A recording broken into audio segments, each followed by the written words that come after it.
হজরত মুসা আলাইহিস সালামের জামানায় দীর্ঘদিন বৃষ্টি বন্ধ থাকার পর নবী মুসার উম্মত বনী ইসরাইল তার কাছে এসে বললেন, হে নবী, আল্লাহর কাছে বৃষ্টির জন্য দোয়া করেন।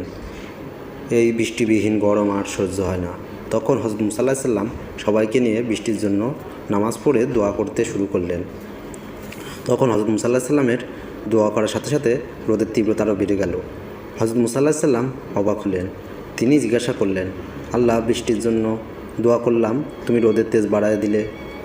আল্লাহর পক্ষ থেকে জবাব আসলো, এই জামাতে এমন এক ব্যক্তি আছে যে 40 বছর যাবৎ আমার নাফরমানি, আমার বিরোধিতা করছে, একটি দিনের জন্য আমার বাধ্য হয়নি, তার কারণেই বৃষ্টি আসা বন্ধ আছে।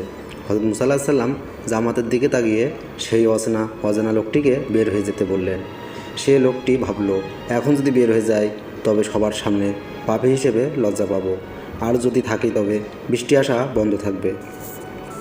নিজের ইজ্জত বাঁচানোর স্বার্থে সে আল্লাহর কাছে দোয়া করল, আল্লাহ, 40 বছর আমার পাপ গোপন রেখেছেন, আজকে সবার সামনে বেইজ্জতি করবেন না, ক্ষমা চাচ্ছি।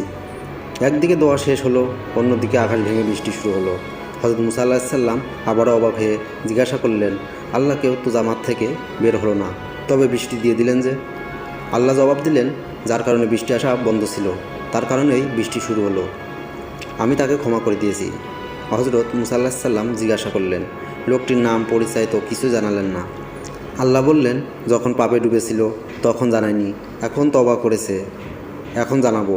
পাপীদের পাপ আমি যথাসম্ভব গোপন রাখি, এটা আমার সাথে আমার বান্দার নিজস্ব ব্যাপার। আল্লাহ আমাদের সবাইকে সঠিক জ্ঞান অর্জন করে সঠিক পথে চলার তৌফিক দান করুক, আমিন।